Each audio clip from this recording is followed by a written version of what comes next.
सुबह सवेरे लेकर तेरा नाम प्रभु, करते हैं हम शुरू आज का काम प्रभु। हो सुबह सवेरे लेकर तेरा नाम प्रभु, करते हैं हम शुरू आज का काम प्रभु। भक्तजनों, हर हर महादेव। श्री शिव महापुराण भाषा तृतीय शतरुद्र संहिता का 28वां अध्याय यतिनाथ हंस रूप शंकर का अवतार वर्णन। श्री नंदीश्वर बोले, हे बुद्धिमान मुनीश्वर, अब परमात्मा शिव का यति नामक अवतार मैं तुमसे कहता हूँ, सुनो। हे मुनीश्वर,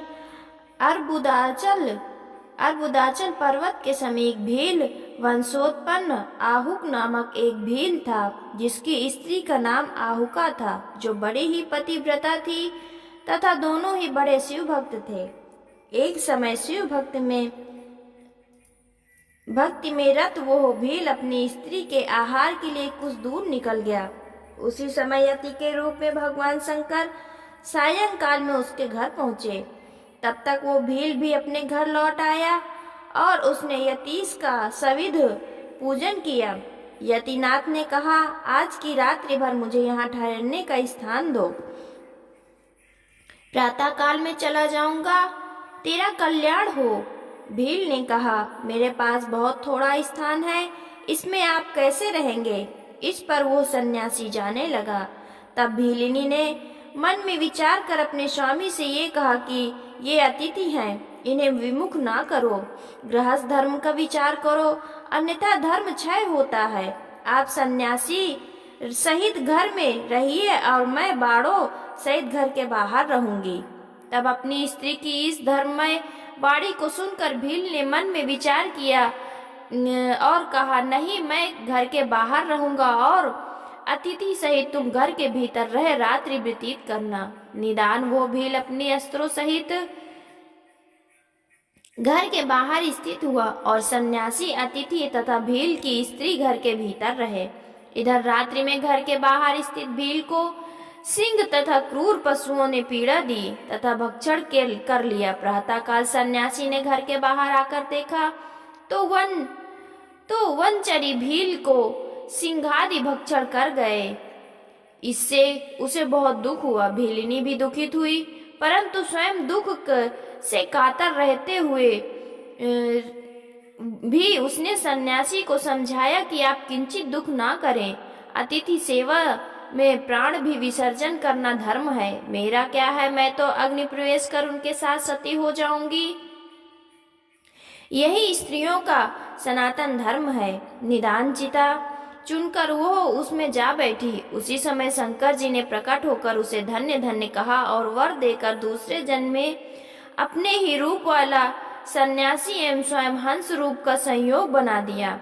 फिर तो शंकर जी के वरदान से वो भील निषेध देश में राजा वीरसेन के यहाँ नल नाम से पैदा हुआ और उसकी स्त्री विदर्भ नगर में राजा भीम की पुत्री दमयंती हुई तथा मुक्ति को प्राप्त हुई। नंदीश्वर बोले, ऐसा कहकर शिव जी लिंग रूप में वहाँ अचलेश्वर नाम से प्रसिद्ध हुए। शिव जी ने वहाँ हंस रूप धारण कर नल दमयंती का विवाह कराया।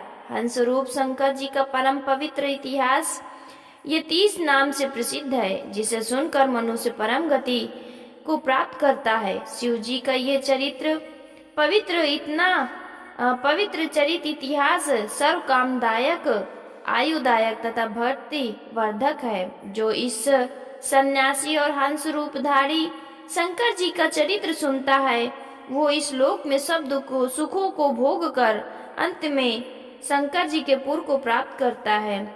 श्री शतरुद्र संहिता का 28वां अध्याय समाप्त। 29वां अध्याय शिव जी का कृष्ण दर्शन नामक अवतार वर्णन। इसकी कथा हम आगे सुनेंगे। नंदीश्वर बोले, हे सनत कुमार, अब राजा नभग का ज्ञानदायक और कृष्ण दर्शन नामक शंकर जी का परम अवतार सुनो। इक्ष्वाकु वंश में श्राद्ध देव की नवी पीढ़ी में राजा नभग का जन्म हुआ था, जिसके पुत्र नाभाग उसके विष्णु भक्त अम्बरीश हुए थे। अब उन्हीं अम्बरीश के पितामह नभग नभग का चरित्र सुनो, जिसे स्वयं भगवान शंकर ने ज्ञान दिया था। जब नभग बहुत दिनों के लिए गुरुकुल में विद्या पढ़ने चले गए, तो उनके इक्ष्वाकु आदि भाइयों ने राज्य का विभाजन करवा अपना भाग तो ले ही लिया, किंतु उन्होंने नभग का भी भाग हड़प कर लिया। जब ब्रह्मचारी नभग सब वेदांग पढ़कर गुरुकुल से लौटे, तो अपना भाग मांगने लगे। भाइयों ने कहा, विभाग करते समय तो हमें तुम्हारा ध्यान ही न रहा, और अब जो कुछ है पिता के पास ही है, उसमें से तुम अपना भाग ले लो। नभग पिता के पास गए और सब समाचार कहा। पिता श्राद्ध देव को बड़ा आश्चर्य हुआ। उन्होंने नभग को धैर्य देकर कहा, तुम्हारे भाइयों ने तुम्हारे साथ छल किया है, उनका कहना असत्य है, तुम उनकी बात पर विश्वास ना करो। तुम्हारी उन्होंने बड़ी हानि की है, परंतु अब मैं तुम्हें एक उपाय बतलाता हूँ, जिसके करने से तुम्हारा दुख दूर हो जाएगा। आजकल बुद्धिमान अंगिरस ब्राह्मण यज्ञ कर रहे हैं, जिसमें प्रत्येक छठे दिन उन्हें मोह प्राप्त हो जाता है, और इसी प्रकार उनका यज्ञ पूर्ण नहीं हो पाता। तुम विद्वान हो, वहां जाकर उन्हें उपदेश दो। वैश्यदेव सूक्त को पढ़कर उनका यज्ञ पूर्ण कराओ। यज्ञ के पूर्ण होने पर वो ब्राह्मण स्वर्ग चले जाएंगे, और वे संतुष्ट होकर तुम्हें अपना बचा हुआ सब धन दे देंगे, जिससे तुम सर्वदा के लिए धन से संतुष्ट हो जाओगे। पिता का ये वचन सुनकर नभग प्रेम पूर्वक वहां गए।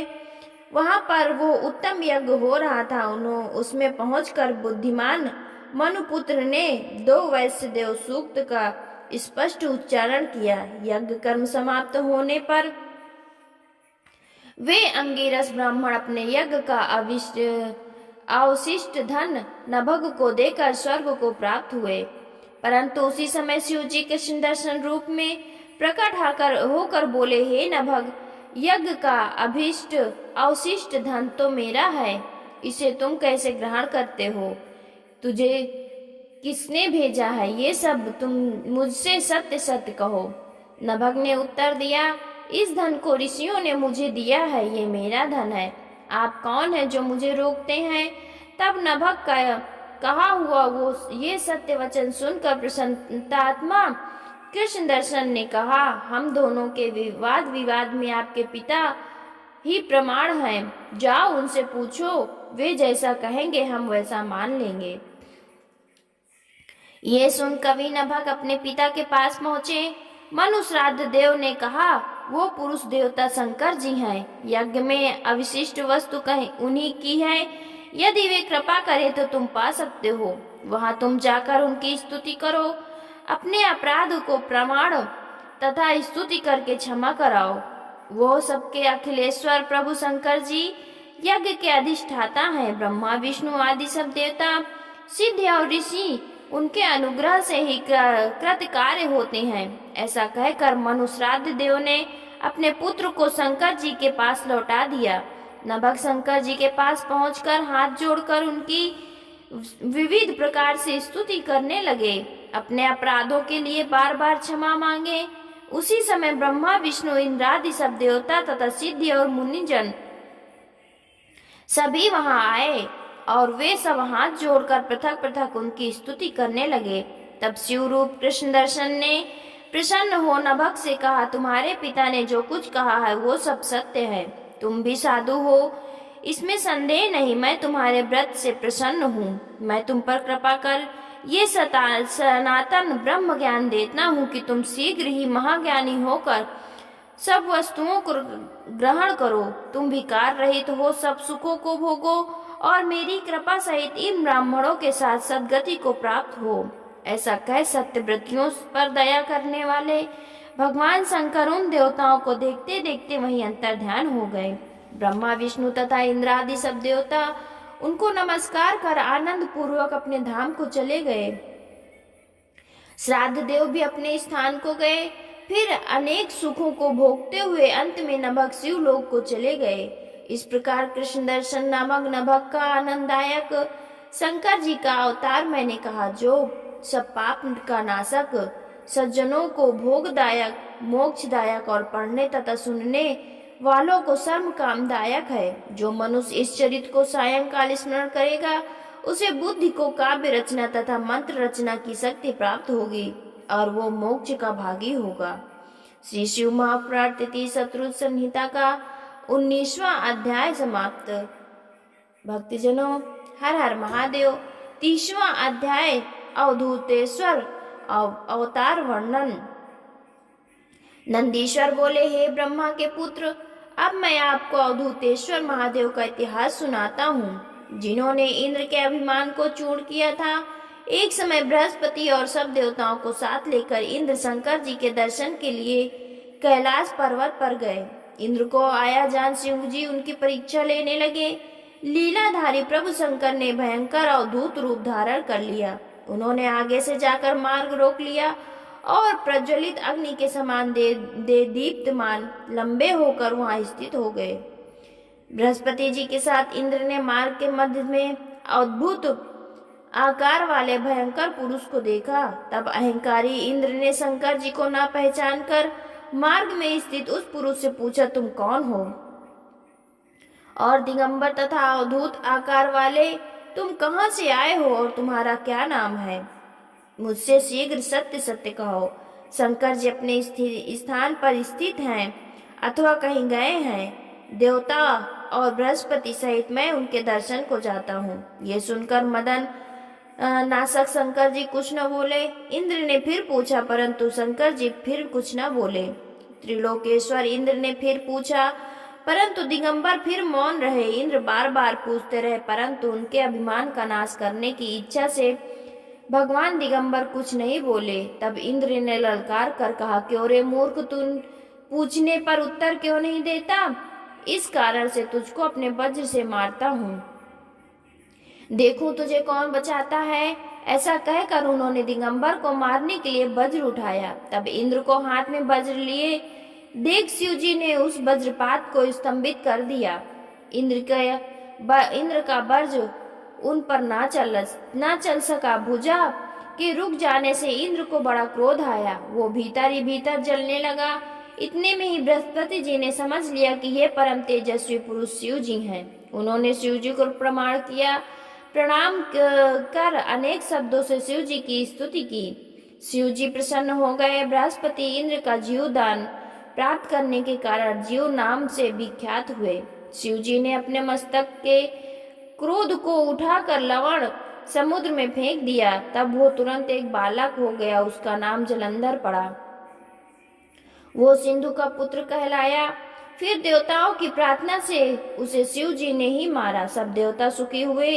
शिव जी अंतर्ध्यान हो गए। इस प्रकार बृहस्पति सहित इंद्र शिव का दर्शन कर अपने स्थान को लौटे। शिव जी का यह अवधूतेश्वर नामक अवतरण वर्णन जो मनुष्य नित्य सुनता है, वो सब सुखों को भोग अंत में शिव की पदवी प्राप्त करता है।